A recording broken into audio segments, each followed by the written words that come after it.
Hi guys, my name is Crystal. Welcome to my YouTube channel. Welcome old subscribers, welcome new. If you like my videos, please press the like button and please do subscribe.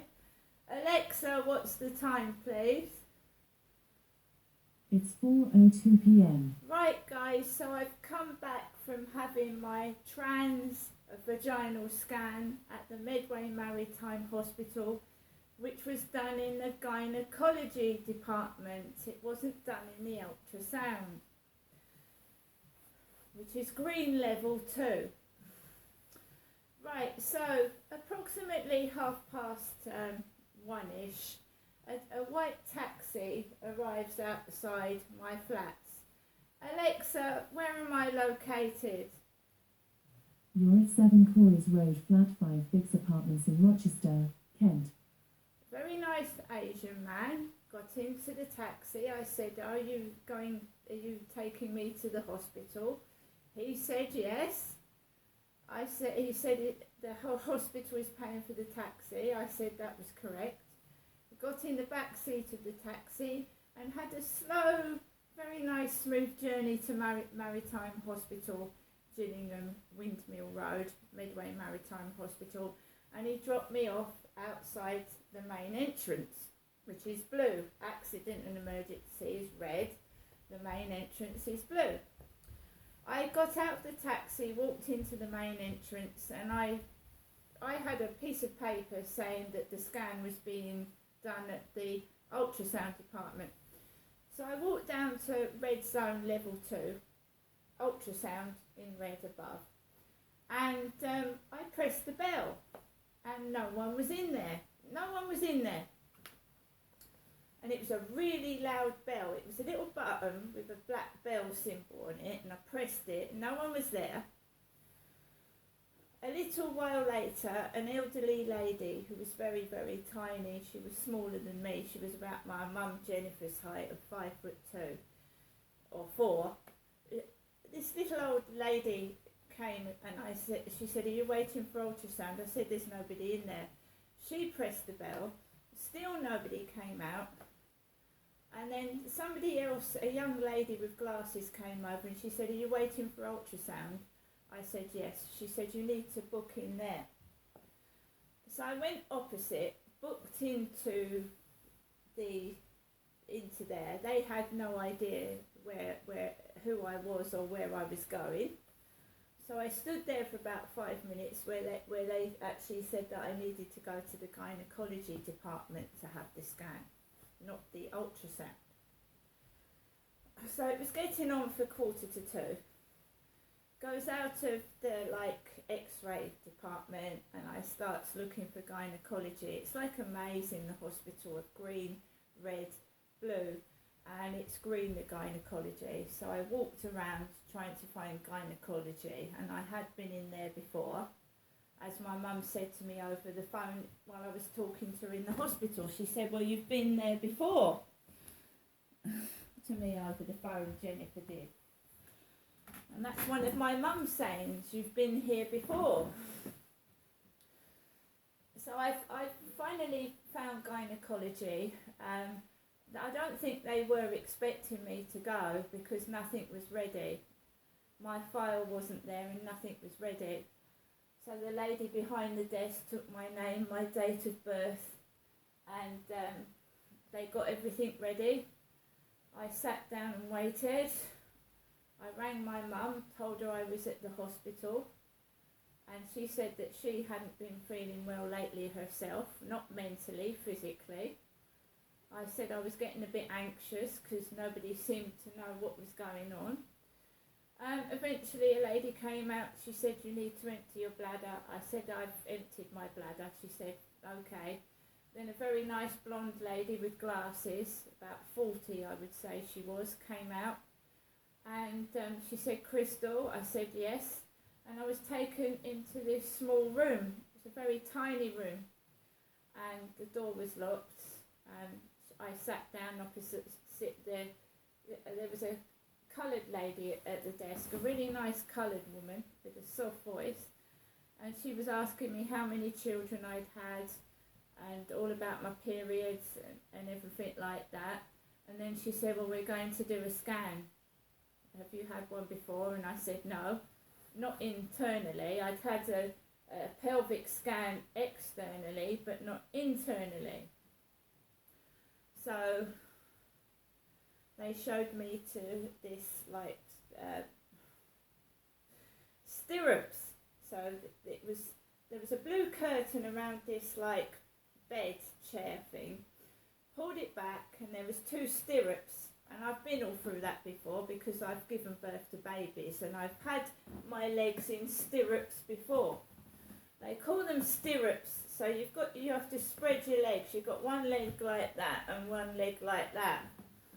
And I was given a piece of like tissue to cover my privates, and I changed from the bottom half down, took my clothes off, like pants, leggings, boots, put them on the chair, got onto the like bed chair, put my legs up, and there was the lady that was doing the internal examination was a coloured lady with long like dreadlocks, and the white lady was chaperoning. So basically it's like a vibrator. It looks like the shape of a vibrator, a thin one. So you've got like a sonic probe. A probe. So it was a white, long like magic wand stick, and they insert it into the woman's vagina so that they can see the ovaries and the womb. And some of it was very, very uncomfortable, because I was there for quite a while, because they said they couldn't find, I think it was the left ovary or the right ovary, they couldn't find one of my ovaries. They said that's a good thing though, we can't see your ovaries, because if your ovaries were like protruding, it means there's something wrong. So she said, we don't think we can't see any fibroids, we can't see anything wrong with your ovaries, but I think you've got endometriosis, which is causing the painful, heavy bleeding. But she needed a second opinion from Nurse Rose. The other lady's name was Rose. So she needed a second opinion. So I'd been probed for about 10 minutes with like a white magic wand stick. And then the white nurse went and got Rose, and Rose apologised. She said, she's got to do it again. So I had the magic wand stuck up me again, and I think it was confirmed that I've got endometriosis. I said, I need to get home by taxi because I'm in a terrific amount of pain. I said, I'm still spotting blood, I'm still bleeding, and I'm in pain. So the very, very nice other younger coloured lady said that she was going to arrange a taxi for me, and the hospital, the hospital were going to pay for it. So put my clothes back on, sat down, and they explained that the Marina coil was the best option. Having a contraceptive coil fitted will help stop the bleeding, the heavy bleeding. So Dr. Habib's secretary has organised, I think in a few days' time, I think next week, for me to have the Marina coil, contraceptive coil inserted. Okay, so that's been arranged. So they unlocked the door, I went out, I was told to wait opposite the reception desk, and they would tell me what taxi. I was to go down the ramp and wait for a taxi. But she said, wait for it by reception and I will tell you what taxi's coming for you. And then 2 minutes later, I'm sat on a chair opposite reception. This man in a blue boiler suit, old man, with a hat on, a floppy hat. You know, one of those hats where the floppy things go over the ears? I don't know what they're called, guys.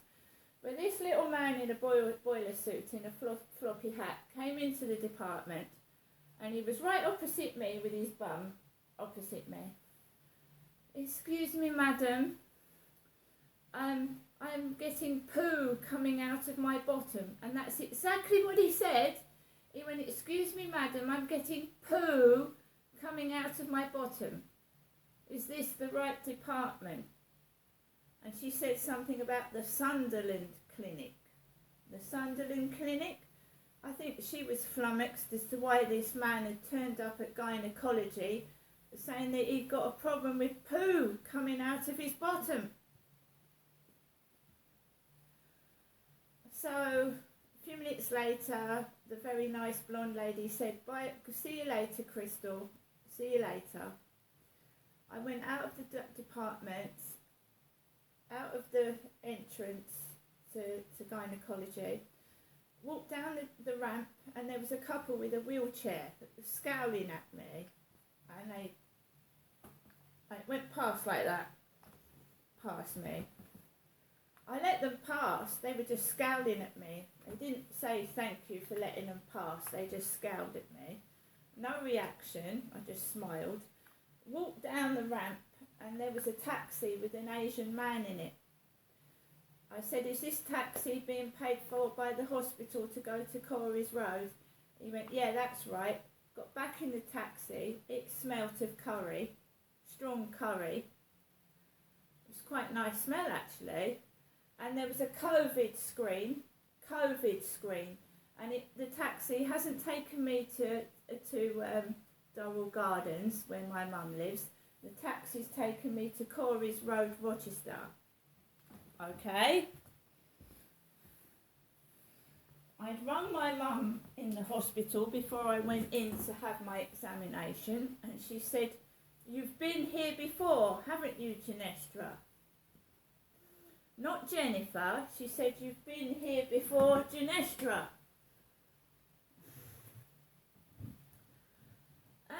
I got home before my neighbour upstairs and his kids in this taxi, and I took Max out for a walk and got some fresh air because the smells had been suffocating me. And then I ran into a tarmac lorry outside, laying tarmac, and you know what tarmac smells like. And the builders at the school are using some kind of glue or adhesive, and it stinks when you're going around the field. And it's like makes you feel lightheaded inhaling tarmac and glue. And curry as well. So I didn't go to my mum's. I'm now back at my flat. I'm going to finally cook myself something to eat. I didn't have any money on me apart from a £2 coin. £2.